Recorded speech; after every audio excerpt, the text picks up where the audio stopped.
It's 2011, the 10th year of the war in Afghanistan, and Australian commandos have found themselves in one hell of a firefight. Go! Working with them is an experienced American operative with more than 30 missions under his belt.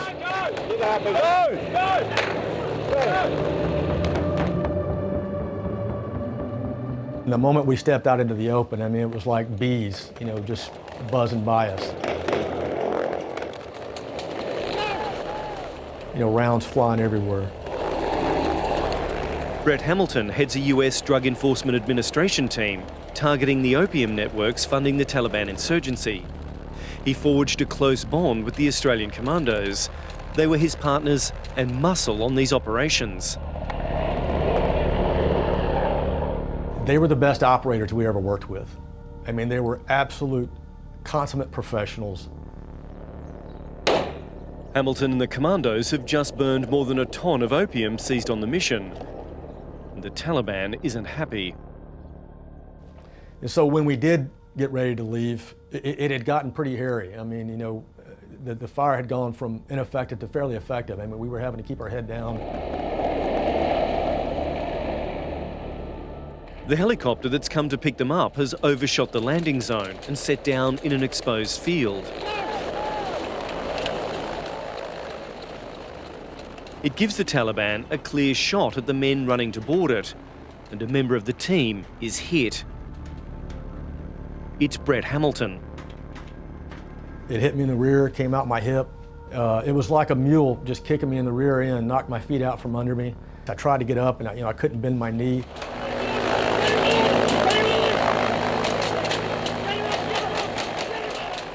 The Australians drag their wounded comrade into the chopper as bullets slam into the aircraft.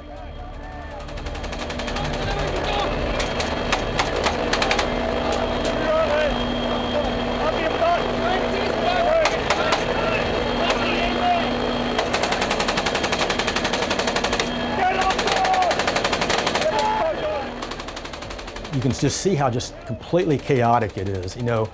We knew that the fire was coming from at least 3 different directions, but there on the ground, we could never exactly pinpoint it. Bret Hamilton is treated by the commando medic. He'll recover, but an Australian combat engineer on this mission won't make it home. It was more than a kick in the gut. My kids at the time were about the same age.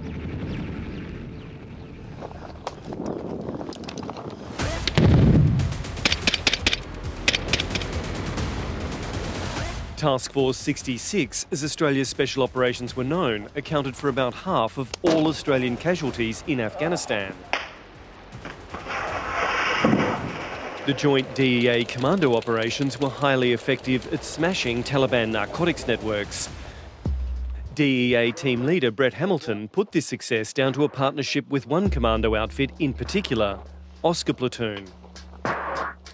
When he returned for another tour in 2012, Hamilton began working with a different Australian commando unit, one that he says didn't understand the mission. I mean, you could hear the whizzing, the rounds going by. Hamilton took his concerns to the Australian command. I said, look, I would prefer to stay with Oscar Platoon. I think they're more in line with RMO, and I think it would just be better for everyone if we were stuck with one platoon, for these counter-narcotics operations.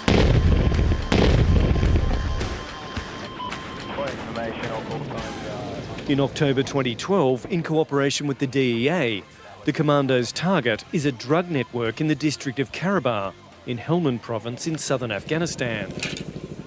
It's a large operation involving Afghan forces, with Oscar Platoon operating outside the villages and soldiers from another platoon moving through them. د ماپښین پر 2 بجو پر ټیم باندې راغلي دا خلک بیا د ماخستان پر 9 بجو په شاوخوا کې تللي دي.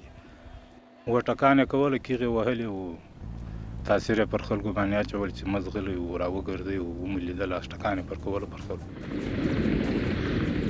On this mission, the commandos encountered Taliban fighters and a booby-trapped house. They also find a large store of weapons and explosives.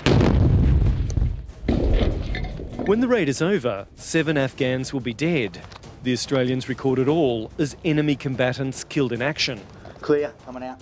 In the 8 months we've spent investigating this raid, we sent an Afghan journalist to Karabar and gave him no details about the raid except a rough date.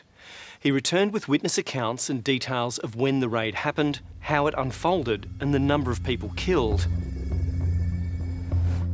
When we sent our local journalist back to Karabar to gather more information, he returned with a detailed map showing where each of the bodies was found. All of the witnesses he spoke to said some of those killed were initially detained by foreign soldiers.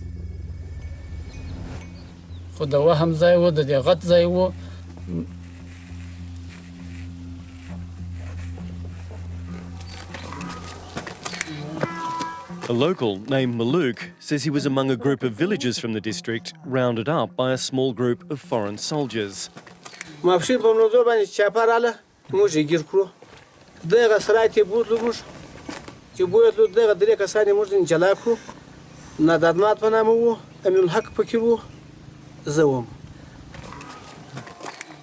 Maluk says the three of them were made to sit down.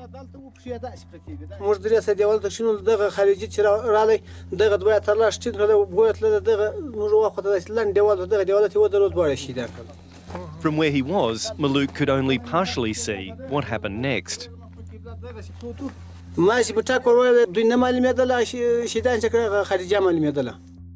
The villagers say one of those killed, Amanul Haq, was a teenage student. Warur Akka's son was also shot and killed.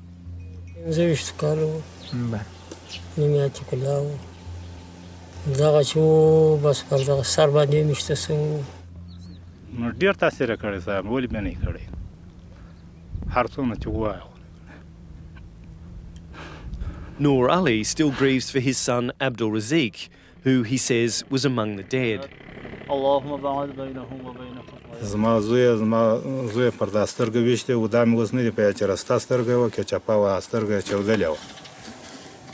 Another villager, Mir Wali, says he was with two of the young men before they were killed, Abdul Razik and the 25-year-old named Atikullah. He says the three of them were initially detained together.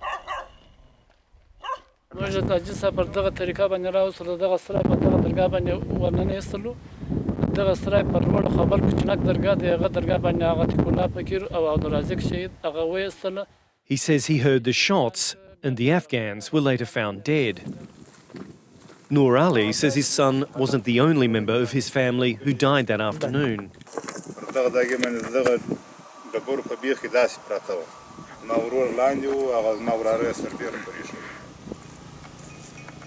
These accounts from Karabar, including detailed descriptions of the victims' wounds, largely match those provided by our Australian Defence sources. They told me that of the 7 Afghans killed that day, at least 4 were killed unlawfully after being detained by Australian commandos. 730 has been told the officers and commander, as well as some of his team, were stationed away from the raid, in a different part of the district, and did not see what happened. One of the soldiers on the Karabar raid was an experienced operator who we'll call Commando S. It appears Commando S returned home to Australia at the end of that deployment, deeply troubled. In February 2013, he went to see an elder from his church. The Age newspaper obtained a copy of the elder's notes of their conversation. The church elder writes, Commando S advised me that he was troubled by an incident and he sought my counsel. The alleged incident he describes took place during the 2012 tour, after Commando S and a few of his colleagues had detained 3 Afghans. The ABC has confirmed the allegation stems from the Karabar raid. Commando S told the church elder, he escorted them out into a yard and executed the first 2 by shooting them with his pistol. Then, as he shot the 3rd, the way in which the man looked at him caused him to know that he was murdering an innocent man, a non-combatant who had just been caught up in the skirmish. 730 understands that Commando S later contested the elder's account, but admitted to killing one of the detainees during the raid. The church elder was so concerned by what Commando S told him, he later took his notes of their conversation to the authorities. We understand that Commando S and some other soldiers from the same platoon are now under investigation by the Office of the Special Investigator, the agency set up by the federal government to probe allegations of war crimes in Afghanistan. In April, Commando S was served with a warrant, and we understand at least 3 other commandos have been approached for interview. A lawyer for Commando S told us it would be inappropriate to respond to our questions, as these matters were now the subject of a current investigation by the Office of the Special Investigator. You're also aware of the allegations that swirled around some elements, and I'll stress it's only a few elements of 2 Commando. Did that disturb you hearing some of those allegations? Look, absolutely it did, and it didn't sit with the 2 Commando that I knew. It didn't sit at all with that. For years, the soldiers of Australia's 2nd Commando Regiment confronted an enemy that refused to obey the laws of war, laws Australian soldiers were obliged to follow. After 2 decades of war, the NATO-led mission has officially ended, and the country is back in the hands of the Taliban. I'm extremely proud of what we did, both as a Marine and as a DEA agent, and what all my brothers and sisters did. But I'm just absolutely disgusted with my government and my leadership for the way we left. Taking on the insurgency was just part of the mission. The commandos of Task Force 66 were also there to lay the groundwork for a peaceful and politically stable Afghanistan. But in a war with no clear battle lines, it appears those objectives may have been forgotten by a handful of soldiers. Hello. You just got by TF-66. Yes, they should definitely be investigated. We've got to be able to show that we've held our soldiers accountable